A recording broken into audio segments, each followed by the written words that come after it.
안녕하세요. DDR부동산연구원의 서영창입니다. 이번 사례는 주거지역의 현황도로로 개축허가를 할 수 없다는 사례입니다. 질문은 이 그림에 보다시피 5개의 화살표로 5채 집이 1980년부터 96년에 준공이 됐습니다. 2종 일반 주거지역이고 그 진입로는 너비 4m 이상의 골목길이며 합법적인 건축물 5채가 있습니다. 그런데 이 골목길은 개인 소유 지목이 대입니다. 그런데 이 골목길은 2012년도에 지목이 대로 바뀌었고 그 이전에는 지목이 전이었습니다. 그래서 전인 상태로 너비 4m로 포장돼서 5집이 40년 이상 건축물 진입로로 사용해오고 있던 것입니다.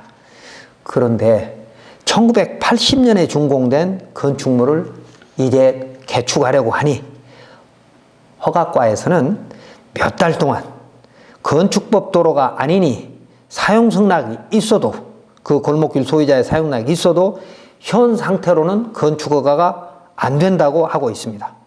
자, 그렇다면 40년 동안 문제없이 살아온 국민의 재산권은 어디서 보호를 받아야 하느냐는 질문입니다. 답변, 현행 건축법 기준으로 보면 건축허가에서 진입로 확보 의무는 지목이 도로이고 분할되어야 하며 만약 그 현황 도로가 타인 소유이면 지목이 도로라 하더라도 사용승낙이 필요하다고 해석할 수 있습니다. 그러나 이 사례는 허가권자가 허가 신청자에게 진입로를 확보하라고 할 수 있는 권한인 건축법 제44조의 대지와 도로 관계 조문을 헌법 23조에 보장된 사유재산권을 지자체가 보호하려는 자세로 해석을 하면 다른 해석이 될 수 있는데 행정 편의주의적으로 해석한 잘못이 다음과 같이 있습니다.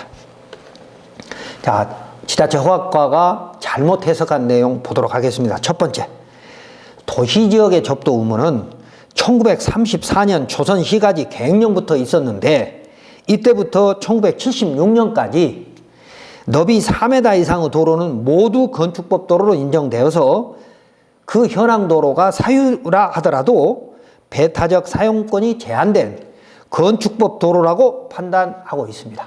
여기는 건축법 부칙 및 대법원 2011-2732 판례 등을 보면 이해가 됩니다. 건축법 44조는 대지와 도로 관계인데 법조문은 이리 되어 있죠. 건축물의 대지는 2m 이상이 도로에 접하여야 한다. 그러니까 대지는 2m 이상이 건축법 도로에 접해야 한다는 그 말이죠. 그리고 그러면 이 건축법 도로는 어떻게 만들어진 도로를 말하는 것이냐? 허가권자는 제2조 1항 11호 남목에 따라 도로 위치를 지정 공고하려면 국토교통부 령이 정하는 바에 따라 그 도로에 대한 이해관계인의 동의를 받아야 한다. 이해관계인의 대표적인 게 소유자죠.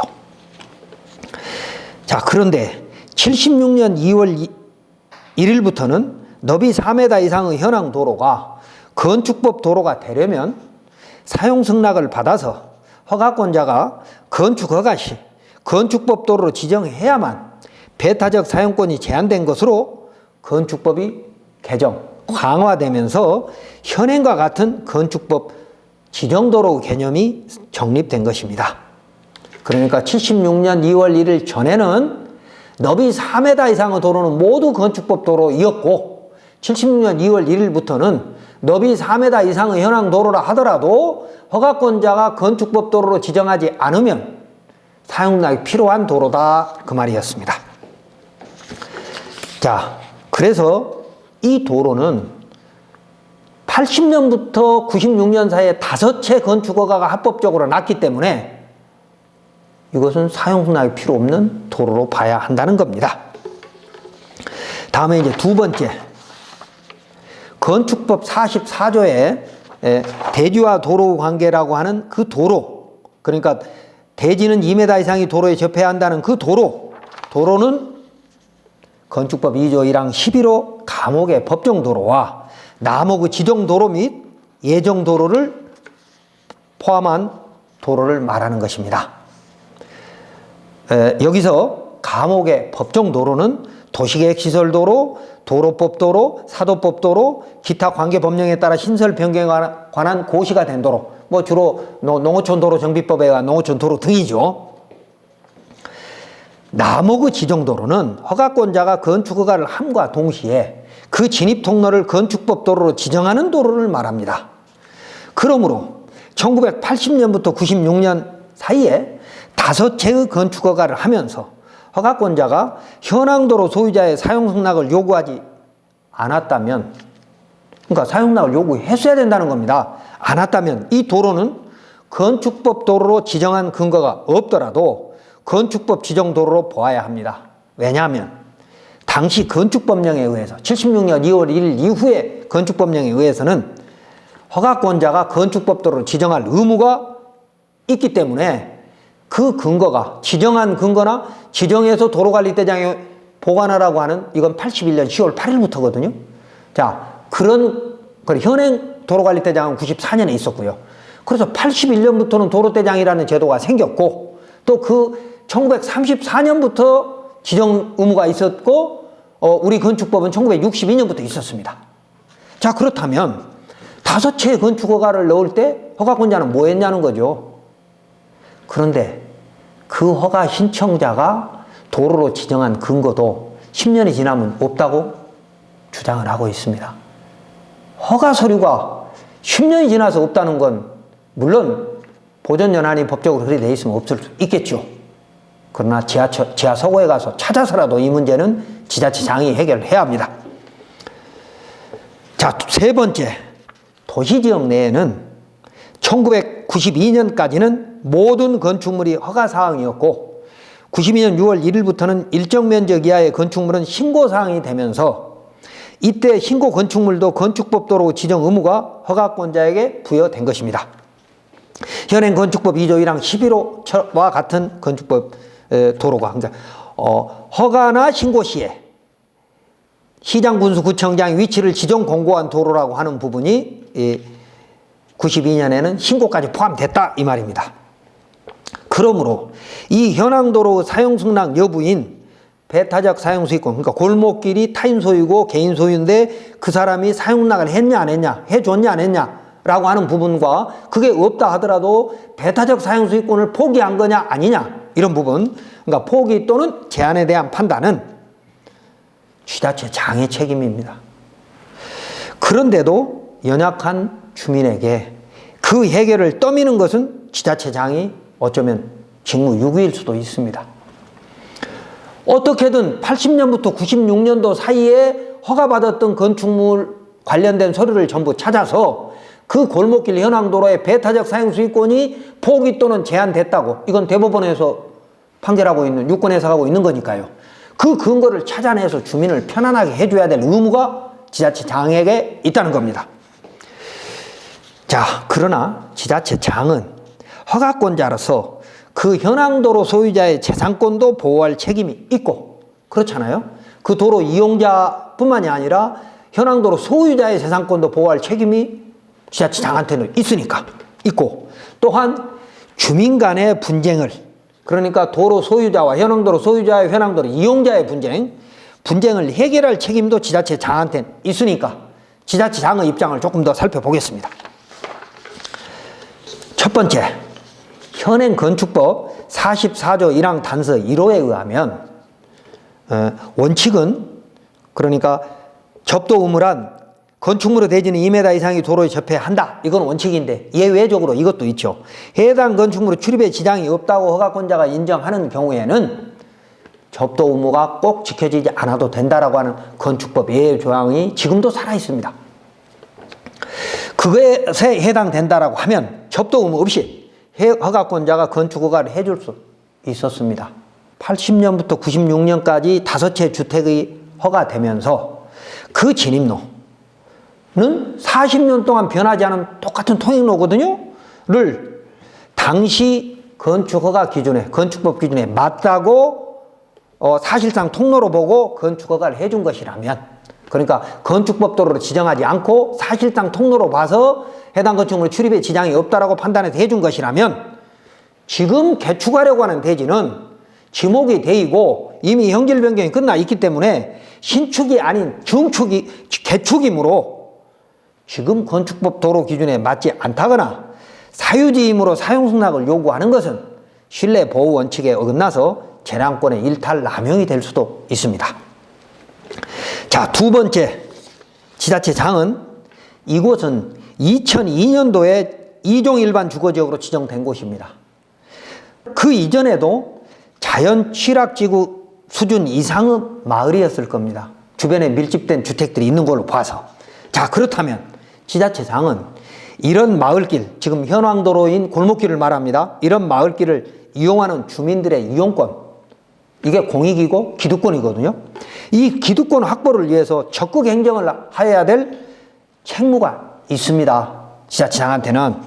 자, 즉 2012년도에 8채 연립주택의 건축허가를 해줄 때에 이 현황도로가 포함된 대지의 지목은 전이었습니다. 그러면 이 현황도로가 포함된 대지의 지목이 전이었다면 개발행위허가 받았겠죠. 또는 뭐 지목 변경 절차를 밟았겠죠. 2012년에는 무조건 개발행위허가 받았다는 거고. 자, 그러면 개발행위허가 운영 지침에 가보면 어떤 게 있습니까? 공익 및 이해관계인의 보호라는 게 있습니다. 이 말은 한마디로 말하면 골목길이든 현황도로가 있으면 그걸 살려라, 그 이용자의 권리를 보호해줘라 라고 하는 것이 공익 및 이해관계인의 보호입니다. 그렇기 때문에 앞에 8채 건축허가를 해줄 때 입구는 건축법 도로에 접해 있기 때문에 입구에는 건축법 도로 지정할 필요는 없으나 왼쪽 옆에, 그러니까 이 골목길 현황도로는 이미 배타적 사용수익권이 제한된 도로로 보고 제척을 했어야 됩니다. 모든 건축허가에는요, 대지의 뒤가 되든 옆이 되든 현황도로가 있으면 건축구태소는 적용해야 됩니다. 그래서 그 도로가 유일한 통행로일 때는 반드시 그 건축물, 기존 건축물의 통행로를 막지 않아야 될 의무도 허가권자한테 있다는 겁니다. 그런데 8채 연립주택 허가할 때 웬일인지 그 건축물 배치도면, 건축물 떼장 누구나 돈 주면 떼죠. 배치도면도 100원이면 뗍니다.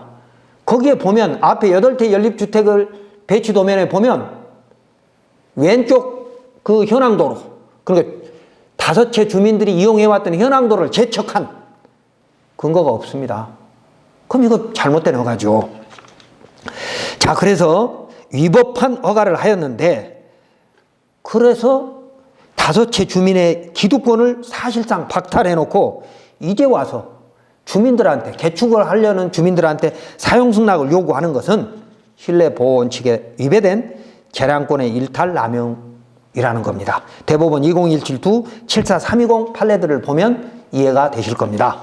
자, 그러므로 지금 이 민원, 개축 민원을 해결할 책임이 누구한테 있습니까? 허가권자한테 있습니다. 다음, 세 번째, 이렇게 주민들이 오랫동안 통행로로 이용하고 있는 현황 도로는 조례도로란 건축법 45조 1항 단서 2호 도로를 말합니다. 로 지정할 권한이 지자체장한테 있으므로 지자체장은 민원이 두려워서 이걸 소극적으로 할 게 아니라 적극 행정을 펼쳐서 빨리 건축법 도로로 지정을 해서, 지금이라도 지정을 해서 이용권, 골목길 주택 소유자의 이용권을 보장해 줘야 된다는 겁니다. 허가권자는 이해관계인의 동의 없이, 그러니까 골목길 소유자의 동의 없이 건축위원회 심의를 통하여 건축법 도로로 지정할 수 있는 권한이 건축법 45조에 있습니다. 한번 읽어보겠습니다. 허가권자는 제2조 1항 11호 남목에 따라 도로 위치를 지정 공고하려면 국토교통부로 정하는 바에 따라 그 도로에 대한 이해관계인의 동의를 받아야 한다. 다만 다음 각호 원안에 해당하면 이해관계인의 동의를 받지 아니하고 건축위원회 심의를 거쳐 도로를 지정할 수 있답니다. 지자체장의 권한이자 의무라는 거죠. 그럼 어떤 거냐? 2호, 주민이 오랫동안 통행로로 이용하고 있는 사실상의 통로로서. 사실상의 통로다 그 말은 지적 분할도 안 되고 지목이 도로가 아니다 그 말입니다. 분할도 안 되고 지목이 도로가 아니라 하더라도 주민들이 오랫동안 통행로로 사용하고 있었다면 이건 사실상 통로인 겁니다. 이건 건축법에서 오랫동안 쓰던 용어죠. 그래서 주민이 오랫동안 통행로를 이용하고 있는 사실상 통로로서 해당 지방자치단체의 조례로 정하는 것인 경우에는, 그러니까 지자체 조례를 또 봐야 되겠죠. 정하는 경우에는 허가권자는 이해관계인의 동의를 받지 않고 소유자 동의 없이 건축에는 심의를 거쳐 도로로 지정할 수 있다라고 되어 있습니다. 그러니까 이런 개축 허가에서는 이 절차를 밟으라는 거죠, 허가권자가. 그리고 그 현황도로 소유자, 그러니까 8채 연립주택의 소유자가 이용권을 사실상 뺏기는 거죠, 지자체장한테. 그런데 그때 당시 2012년도 당시 연립주택 허가를 하면서 그 부분을 제척을 했으면 연립주택 소유자들이 아무 말도 못하는데, 그때는 행정지도를 통해서 할 수 있었거든요.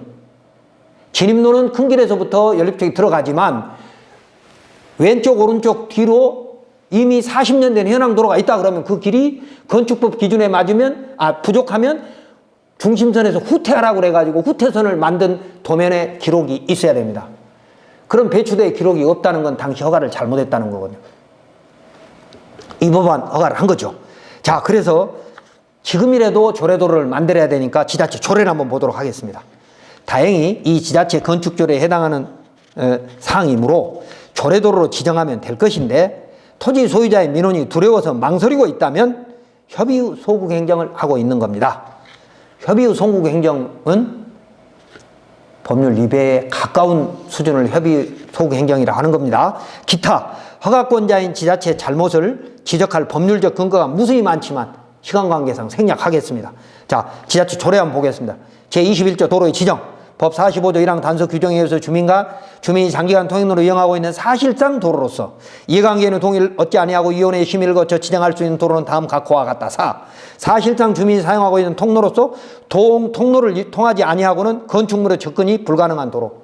이 안에는요, 보행과 자동차 통행이 가능한 통로는 이것밖에 없습니다. 자, 그림에 보다시피 1980년도에 개축허가를 받으려고 했던 거고, 그 입구에는 2012년도에 연립주택이 있으며 이 안에는 이미 5채의 주택이 순차적으로 지어졌습니다. 이번 사례 정리하면 40년 전 합법적으로 건축허가를 받고 그 현황도로를 이용해온 주민에게 개축허가를 받으려면 현행 건축법 도로 기준에 맞는 도로 확보와 현황도로 소유자의 사용량이 필요하다고 억지를 쓰고 있는데, 이런 지자체가 전국에 무수히 많습니다. 이런 잘못된 유권 해석을 하는 이유는 허가 담당자가 건축법 연역을 모르고 현장을 검토해보지도 않았으며, 또한 민법과 배타적 사용 수익권이 제한됐는지 안 됐는지에 대해 명확한 판단을 할 수 있는 민법과 공법, 배타적 사용 수익권을 제한할 수 있는 그런 포기 또는 제한할 수 있는 공법을 조화롭게 해석하지 못하기 때문입니다. 자, 그렇다고 해서 국민이 이 지자체 유권 해석을 따르면 내 땅이 맹지가 되므로 헌법 23조에 보장된 사유재산권을 포기할 수는 없는 것이죠. 자, 그래서 국토부와 행안부, 행정안전부 및 법제처는 이런 현황 도로가 사유라도 이미 40년 전에 공익성이 부여된 공도라는 인식을 먼저 가져야 되고, 자, 공도는 뭡니까? 배타적 사용 수익권이 포기 또는 제한된 걸 공도라고 말하죠. 공도라는 인식을 가져야 하고, 또 대법원이 배타적 사용권이 제한된 물권 법정주의에 어긋나는 해석을 하면서도 이런 공익성이 있는 현황 도로는 배타적 사용권이 제한된 것으로 보아야 한다는 대법원 전원합의체 판결이 2019년 1월 달에 있었죠. 2016-166-556 전원합의체 판결입니다. 그 전에는 대법원 판례가 무수히 많이 있었습니다. 도로는 배타적 사용 수익권을 제한할 수 있다라고 했지만 대법원 판결에서, 전원합의체 판결에서 2019년도 1월 달에 획을 한번 싹 그었습니다. 자, 그래서 이런 판례들을 모아서 현황 도로로 고통받는 많은 국민을 편안하게 해주고, 또한 일선 공무원이 소극 행정 수준이 아닌 정확한 유권 해석을 통하여 제대로 된 업무를 수행할 수 있도록 국토부는 업무 편람을 만들어 주어야 한다는 것입니다.